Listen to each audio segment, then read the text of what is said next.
So if you guys hadn't seen on Twitter, at least a month ago, I was like, that's it, we give up, Steve wins, because he used the Dominus board and a 3175X, or W3175X, which is a 28 core, what is it, 52 threads? No, 56?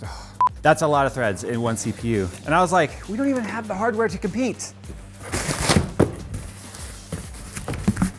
That's all about the change, bitches. Today's video is brought to you by NordVPN. And look, I've said this in the past and I'm gonna say it every time. We live online. You're watching this online right now. But it's important to protect your internet experience from prying eyes, and that includes your ISP. They wanna shape your data and your traffic and not give you everything you paid for in terms of speed. With streaming websites like YouTube, Netflix, they're constantly trying to get involved and control your experience. That's why VPN is extremely important. It encrypts your data with military-grade encryption in one of their thousands of servers across the world, including regions like Africa, the Middle East, Asia, Australia. We've got servers across the world. Now right now, NordVPN is offering my viewers 75% off a 3-year membership, bringing your monthly cost down to less than that of a single Starbucks coffee. You should start protecting your internet experience and taking it serious today. You'll find a link in the description below, and if you use offer code Jayztwocents at checkout, you'll get that deal I just mentioned. 75% off a 3-year membership, and people can stop spying on what you do. So do it right now.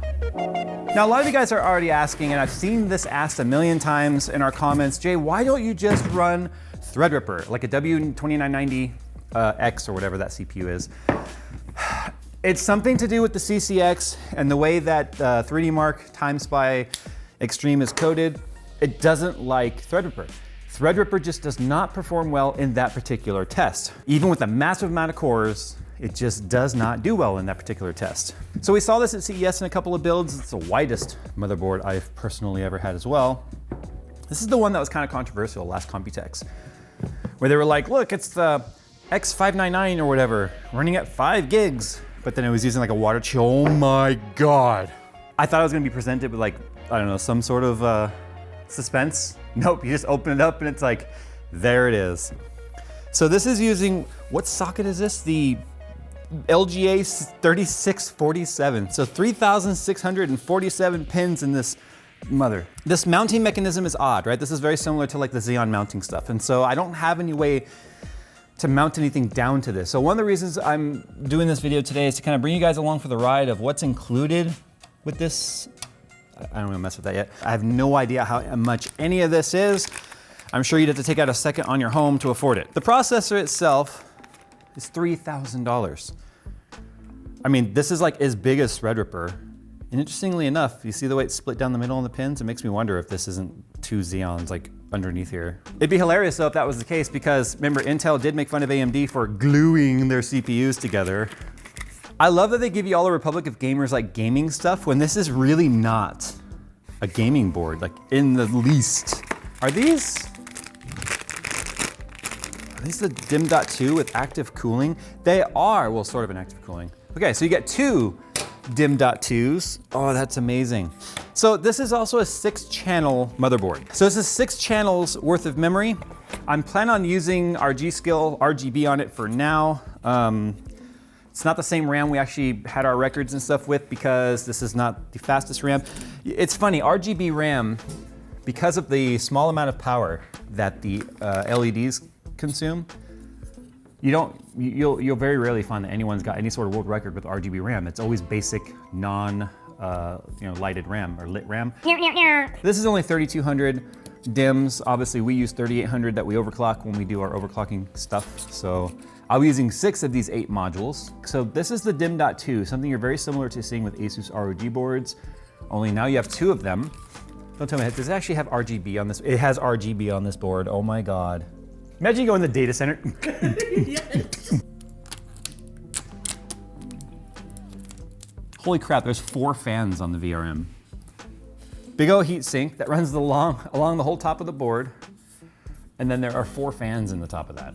Okay, so this video is kind of morphing into more of like just a walk around of the motherboard and kind of an overview. This is my first time getting hands-on with it. We saw it at CES. I don't have a cooling solution for this. So the LGA 3647, this is a Xeon socket. So there are EK water block. I think AlphaCool also makes a water block that will fit on this. We don't have any of that. I wanted to do a boot test, which I probably will with Air. but I'm obviously not gonna be doing any testing on this with air or overclocking, because this is an overclockable CPU, which kind of makes it unprecedented because Xeons have always been locked down. And this is basically, I mean, you saw Gamers Nexus hit what, 5.1 on water with his, chilled water, but still water nonetheless. So yeah, it's also a great option for people that need the type of workstation setup that you can get with this, with server grade stuff, but without the cost that goes associated with it.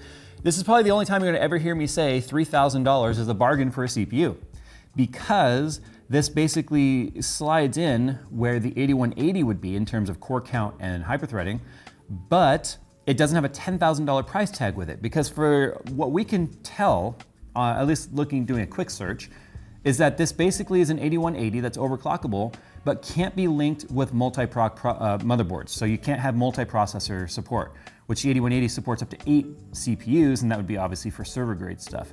So if you're looking for an extremely high-end workstation build, say you're a CAD designer, or this would be perfect for like a home server or even a small office server, this would definitely get the job done at $3,000 for that CPU, which, and last time I checked my math, is less than a third of the cost of an 8180. So yeah, I mean, that's how I said, this is the only time you're gonna ever hear me say something like this is a bargain if you fall under that extreme use case. Which is interesting though, because this is all set up for basically gaming. It falls under the Republic of Gamers naming and all that sort of stuff. So it's quite interesting that this exists in a consumer fashion. But anyway, we'll continue our walk around. Like I said, we'll figure out the cooling solution. We will definitely be stepping back into the arena with our overclocking competition with Steve. I'm gonna get this on LN2, just gotta figure out how. Power-wise, two 24-pin connectors on this. So you need 2 power supplies for this. If you were running it stock, you could probably have gotten away with 1, but because this is overclockable, you know what happens when you pull more amps than your power supply and stuff can deliver? Fires become a bit of a concern, so we wanna make sure that doesn't happen. In terms of fan headers, we've got 6 of them right here, just 6 of them by the CPU. And then of course we've got some RGB headers, which I think is hilarious on this motherboard, because we've got an addressable RGB and a non-addressable RGB right there. USB 3.0 on the side, 2 U.2s, what is this, 2, 4, 6, 8 SATA connectors right there. A 6-pin PCI Express supplemental power to the PCI Express lanes, because although you have 4 sockets on here for PCI Express, or slots, you can run 4 graphics cards in this. Now, no, you can't do a 4-way SLI with RTX cards, but if you're using that extreme use case where you have a very powerful workstation and you're leveraging these cards for things like 3D rendering, real-time rendering for CAD drawings and stuff, then the graphics cards will be able to be leveraged, not in a gaming situation where they're SLI'd, but each individual card can be having a task associated with it. So you have another USB 3.0 on the bottom. With the amount of room there is on this board, I'm surprised they could have just stacked it with that one, kept it together, right? They have both power plugs together there, so why not do that over here? Holy crap. I just realized you actually have 1, 2, 3, 4 8-pin EPS, plus 2 6-pin PCI Express on either side. This might be a system that would actually legitimately impact your monthly bill by putting it under load. The 2 white plugs down here, this is a water flow indicator, and then we have another water pump header right there. We've got 1, 2, 3, 4, 5, 6 more fan headers on the bottom, 2 USB 2.0s. This is an auxiliary plug to one of the boards that go inside, or that comes with this motherboard, because this also has a standalone fan controller that ASUS is known for, that plugs in, and then it's an expandable fan slots, if you will, that can be controlled independently. So you're gonna have already 12 fan headers plus however many more on that board, which is insane.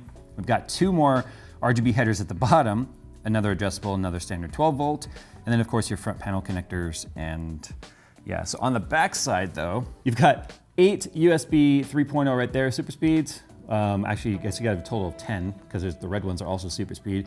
Dual NIC Ethernet. We've got 2 USB Type-Cs, of course, our digital SPDIF, and then of course we have sound plugs, BIOS flashback, and clear CMOS on there. Oh, there's another fan header right there. Holy crap.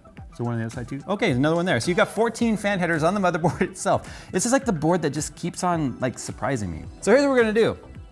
We are going to immediately start sourcing a cooler for this, so that we can immediately still lose to Steve because he's running those Titans. But I digress. We will do what it takes, including taking those Titans out of that system if we have to, Or we're right around the corner from Kingpin cards. So I have a feeling the entire competition is going to equalize itself now that we have matching hardware for the CPU side, and I have a feeling that Kingpin cards are going to make their way into this competition in some way.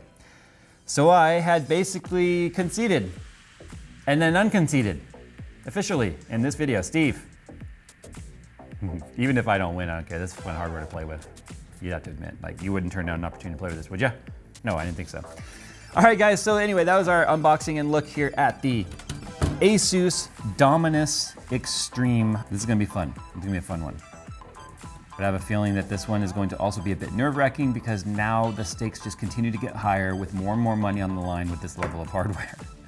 So yeah, completely unnecessary for what we do, but that's what makes it even more fun.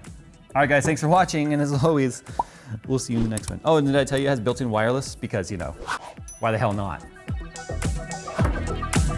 This is like the heaviest motherboard box I've ever felt. Oh my God. watch the knife. Look at the knife. No, put your hand under it. Oh. Feel the weight. Oh!